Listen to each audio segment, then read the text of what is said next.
Namaste, Jai Hind, and cutting across to go straight to the Union Minister for Information, Broadcasting and Youth and Sports Affairs, Anurag Thakurji, who's joining us live as India celebrates turning 76 its 77th year.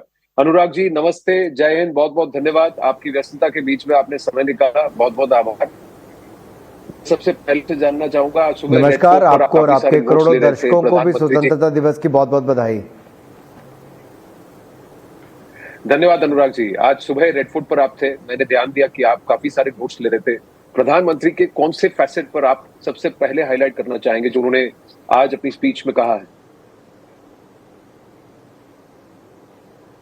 देखिए, सबसे बड़ी बात यह है कि प्रधानमंत्री जी एक सकारात्मक सोच के व्यक्ति हैं।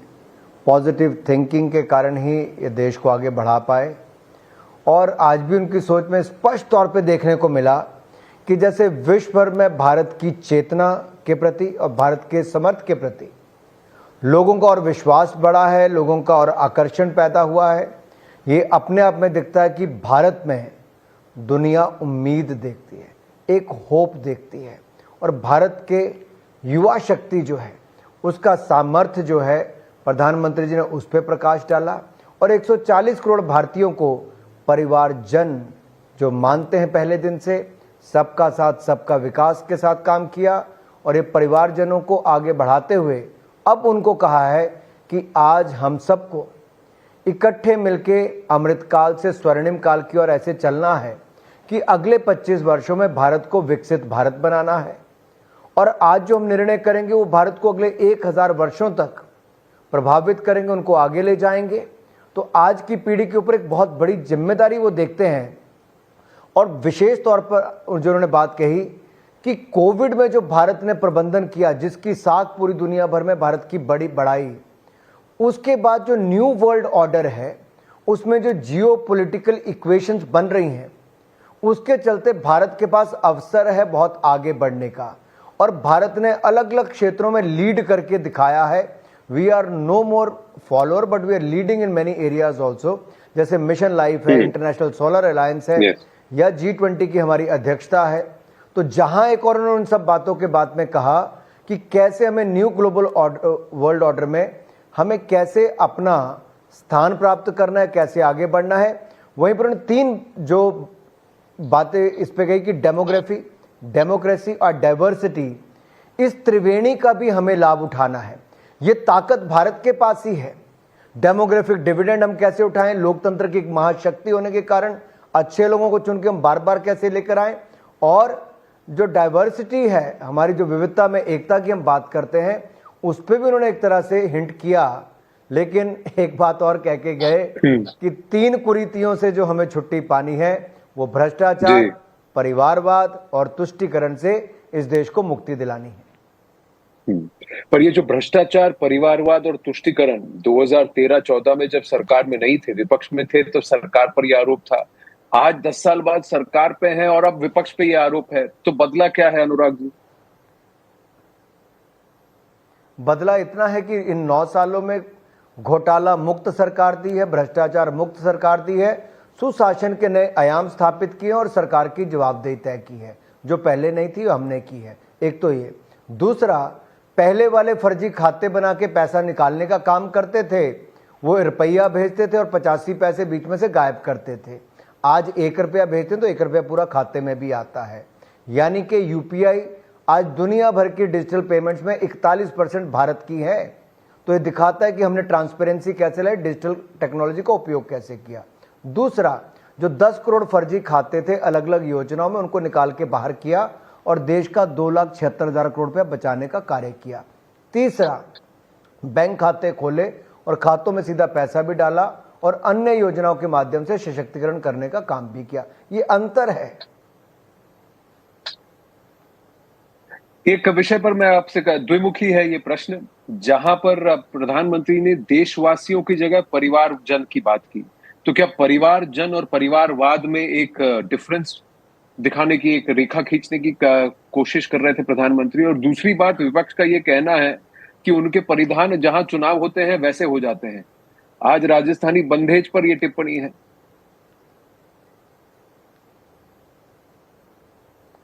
देखिए, फर्क सिर्फ इतना है कि लोकतंत्र में हम जनता को नमन करते हैं, उनका आशीर्वाद मांगते हैं। कांग्रेस के लोग वोटर्स को राक्षस कह के पुकारते हैं।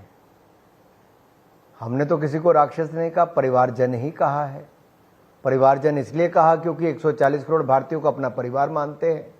हर दिवाली पर पिछले 9 सालों में मोदी जी देश के बॉर्डर पर सैनिकों के साथ मनाई। हर संकट में, दुख की घड़ी में देशवासियों के साथ खड़े रहे, उनके लिए काम किया। कोविड में 220 करोड़ वैक्सीन मुफ्त में लगाई। 80 करोड़ लोगों को मुफ्त में अनाज 2.5 साल तक दिया। ऐसी अन्य योजनाएं चलाई जो 70 साल में नहीं कर पाए। वो 4 करोड़ बहनों को पक्का मकान बना के लखपति बनाने का काम किया। रसोई गैस का चूल्हा 12 करोड़ को दिया, तो 13 करोड़ परिवारों को हमने नल से जल देने का काम किया। ऐसी मैं अन्य योजना आपको गिना सकता हूं। मेरा कहने का भाव है, वो एक गरीबी देखी है मोदी जी ने, और गरीबी रेखा से अब 13.5 करोड़ लोगों को बाहर निकाला है। ये परिवार का भाव है, तब जाकर ये कर पाए हैं। और जब उनकी अपनी माता जी की मृत्यु प्रधानमंत्री जी की हुई, तो मात्र 2 घंटों के अंदर वहां से निकलकर देश के लिए काम करना शुरू किया। ये 140 करोड़ भारतीयों के परिवार के प्रति उनका समर्पण भाव है। एक परिवार के रूप में लेके चलते हैं, अपना मानते हैं। इनकी तरह नहीं कि वो नेहरू गांधी परिवार तक सीमित रहेंगे, अब्दुल्ला परिवार तक रहेंगे, मुफ्ती परिवार तक रहेंगे, या डीएमके परिवार या फिर ठाकरे परिवार तक रहेंगे। ऐसा नहीं कि वो परिवारों ने पार्टियां अपनी पकड़ के रखी हैं। भारतीय जनता पार्टी में ऐसा कोई नहीं जिसने पार्टी पकड़ के रखी हो। तो ये साफ आपने इसका भी उल्लेख पहले भी किया है। एक और प्रश्न मैं आपसे पूछना चाहूंगा। मणिपुर पर प्रधानमंत्री ने जो बात कही कि मणिपुर में अब सामान्यता की ओर और शांति की ओर मणिपुर लौट रहा है, और फिर उन्होंने ये भी कहा कि मणिपुर में ही नहीं, देश भर में बहन बेटियों की सुरक्षा के बारे में भी उन्होंने कहा। पर इधर विपक्ष का तंज ये आया है कि अगर मणिपुर में शांति बहाल है, तो फिर प्रधानमंत्री रेड फोर्ट से क्यों बोल रहे हैं, इम्फाल से क्यों नहीं बोल रहे हैं? मुझे लगता है थोड़े कांग्रेस को कुछ हो गया है। आप पे थोड़ा इतिहास पे नजर डालें। कांग्रेस के समय 8-8 महीने के बाद तो साल भर मणिपुर जलता रहता था। 1-1 हजार रुपये लीटर पेट्रोल और डीजल बिकता था। रसोई गैस के सिलेंडर 3-3 महीने मिलते नहीं थे और ब्लैक में मिलते थे। और उस समय भी कांग्रेस के जमाने में कोई प्रधानमंत्री मणिपुर गया नहीं, कोई गृह मंत्री गया नहीं, किसी ने गृह मंत्री और प्रधानमंत्री ने पार्लियामेंट में बोला नहीं। मैं आज पूरी जिम्मेदारी और गंभीरता के साथ कहना चाहता हूं, हम पहले दिन से शांति भी चाहते थे। माननीय गृह मंत्री अमित शाह जी मणिपुर गए, 4 दिन वहां पर रुके, सब बैठकें करके आए। गृह राज्य मंत्री नित्यानंद राय 23 दिन वहां पर रुके। ये कांग्रेस कभी सोच नहीं सकती थी जो हमने किया। हम पार्लियामेंट में पहले दिन से चर्चा कर रहे थे, शुरू भी कर रहे थे, लेकिन कांग्रेस चर्चा से भाग रही थी। और जिस दिन उनको जवाब मिला, उस दिन कांग्रेस खड़ी नहीं हो पाई। जब हमने शांति का प्रस्ताव रखा, तब कांग्रेस के लोगों ने वहां पे हल्ला करना शुरू कर दिया। अब मैं आपके सामने एक बात रखता हूं जी। 1962 में असम को बाय बाय कर गए थे पंडित नेहरू जी, वो तो असम को छोड़ गए थे। 1966 में मिजोरम के आइजवाल में बमबारी किसने करवाई? मिजोरम के नागरिकों के ऊपर किसने? इंदिरा गांधी जी ने। उसके बाद भी जब कांग्रेस शासित या कांग्रेस समर्थित शासित, 2011 तक की बात करता हूं, डॉक्टर मनमोहन सिंह जी के समय, 1993 की बात करता हूं, उससे पहले इस समय भी मणिपुर जला, नॉर्थ ईस्ट में दंगे हुए, तब भी जाकर कांग्रेस ने कुछ नहीं किया। ये इनके तुष्टीकरण की राजनीति के कारण, वोट बैंक की राजनीति के कारण नॉर्थ ईस्ट में जो घटता रहा, वो देश ने देखा भी है। और कांग्रेस के हाथ कई लोगों के खून से रंगे भी हैं। जो पंजाब में हो, सिखों का कत्लेआम हुआ दिल्ली से लेकर पंजाब तक, अकाल तख्त तक जो किया गया, वो देश भूला नहीं है। लेकिन ये लोग जख्मों पर नमक छिड़कने का काम करते हैं, आग में घी डालने का काम करते हैं। अनुराग जी, मैं जानता हूं आपके पास समय अल्प है, तो मेरे अंतिम 2 प्रश्न हैं आपसे। पहला प्रश्न ये कि प्रधानमंत्री ने बहुत सारे वेलफेयर स्कीम्स गिनाए, चाहे वो आवास योजना हो, आयुष्मान भारत हो, लेकिन हम ये देख रहे हैं कि जहां जहां विपक्ष की सरकार है राज्यों में, इन योजनाओं को ब्लॉक किया जा रहा है, या whatever government proposes, the governments there are opposing और सेइंग कि हमारी स्कीम्स बेटर हैं। ये हमने बहुत सारे राज्यों में देखा है। अब तो एनईपी को भी वापस बदलने की और उससे अलग होने की कवायद चल रही है। आप क्या कहेंगे? मैं तो सिर्फ इतना कहूंगा कि गरीब की भलाई के लिए जो योजनाएं आती हैं और केंद्र अगर पैसा दे रहा है तो राज्य की सरकारें राजनीति करके उसको क्यों रोकती हैं? अगर इतना ही था तो जो कोविड के समय हमने एडिशनल अनाज दिया, जो लगभग 4 लाख करोड़ रुपया खर्च किया, तो राज्यों ने अपने बलबूते पे क्यों नहीं दिया? किसने रोका था? पहली बात ये। कोविड वैक्सीन क्यों नहीं दी इन्होंने अपने नाम? तब तो ये ठप्पे लगाते रहे।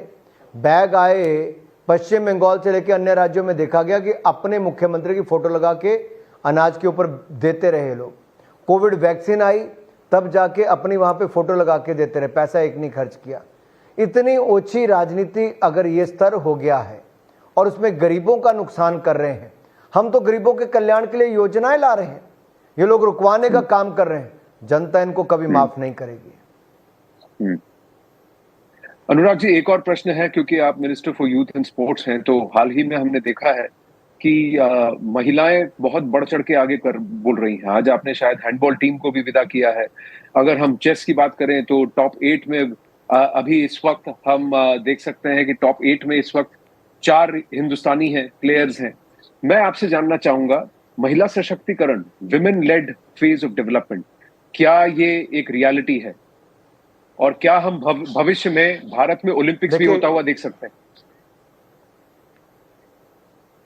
वुमेन लेड डेवलपमेंट आपने बिल्कुल ठीक कहा। महिला नेतृत्व विकास मैं इसलिए कहता हूं क्योंकि 2014 में हमारे सामने संकट था कि बेटी बचाओ बेटी पढ़ाओ अभियान चलाना पड़ा और पंजाब, हरियाणा ऐसे अन्य राज्यों में 820 लड़कियां 1000 लड़कों के मुकाबले थी और लोग इसमें जुड़े, जन भागीदारी की। मोदी जी ने जनता को जोड़ा। आज वो 990, 970 इतनी बेटियां 1000 लड़कों के मुकाबले हुई हैं। ये बड़ा बदलाव है। साथ ही साथ खेलों में अगर 12 नेशनल रिकॉर्ड टूटे तो 11 लड़कियों ने खेलो इंडिया यूथ गेम्स में तोड़े। ये अपने आप में दिखाता है कि मीराबाई चानू ने पहला गोल्ड मेडल हमें कॉमनवेल्थ गेम में जिताया, तो वहीं पर हमें टोक्यो ओलंपिक्स में पहला मेडल भी मीराबाई चानू, एक महिला बेटी, ने ही जिताया है। तो बहुत सारी ऐसे क्षेत्र हैं जहां पे हमने अच्छा किया। पीवी सिंधु ने रियो में भी और टोक्यो ओलंपिक्स में मेडल जीते। अन्य में आपको ढेरों उदाहरण दे सकता हूं, लेकिन इतना कहूंगा, आज कोई क्षेत्र देखिए, महिला पायलट सबसे ज्यादा हमारे पास है, महिला सेल्फ हेल्प ग्रुप हमारे पास सबसे ज्यादा है, महिला एंटरप्रेन्योर हमारे पास बड़ी तेजी के साथ ताकत बढ़ रही है। स्टार्टअप इकोसिस्टम में युवाओं ने जैसे आगे बढ़े, उसमें महिलाओं का भी एक बहुत बड़ा योगदान चल रहा है। फौज से लेके अंतरिक्ष तक आज महिलाएं अपनी नई पहचान बना रही है और अब ड्रोन सिखाने के लिए भी, रिपेयर हो, उड़ाना हो, उस पर भी 15,000 से ज्यादा सेल्फ हेल्प ग्रुप को सिखाने का काम किया जाएगा और 2 करोड़ दीदियों को लखपति भी बनाने का काम अगले कुछ वर्षों में किया जाएगा। ओलंपिक्स भविष्य में भारत में होने की संभावना है, उसकी तैयारी चल रही है। ये मेरा अंतिम हम गंभीर हैं बड़े आयोजन को लेकर, और भारत जब 10वें नंबर की अर्थव्यवस्था से 5वें नंबर की अर्थव्यवस्था बना है, तो हमारा प्रयास है कि स्पोर्ट्स में भी सुपर पावर जो प्रधानमंत्री देखना चाहते हैं भारत को, हमारे मेडल की संख्या भी बढ़े और बड़े आयोजन भी बढ़े। तो उस दिशा में भविष्य में हम ओलंपिक्स का आयोजन भी भारत में करवाना चाहते हैं। और इस साल आईओसी का सेशन, इंटरनेशनल ओलंपिक कमेटी का, भारत में भी है। हालांकि उसमें कोई ओलंपिक्स के आयोजन की बातचीत नहीं होगी, लेकिन फिर भी भविष्य के लिए हम लोग जो ओलंपिक्स है वो भारत में आयोजन करना चाहते हैं। 2036 की एक विंडो है जो हम सबके सामने खुली है, लेकिन वो भविष्य में उसके ऊपर बिडिंग की बात होगी। अनुराग ठाकुर जी, समय देने के लिए बहुत बहुत धन्यवाद। Thank you so much. Always a pleasure speaking with you sir. नमस्ते एंड जय हिंद। आपका आभार, बहुत बहुत धन्यवाद।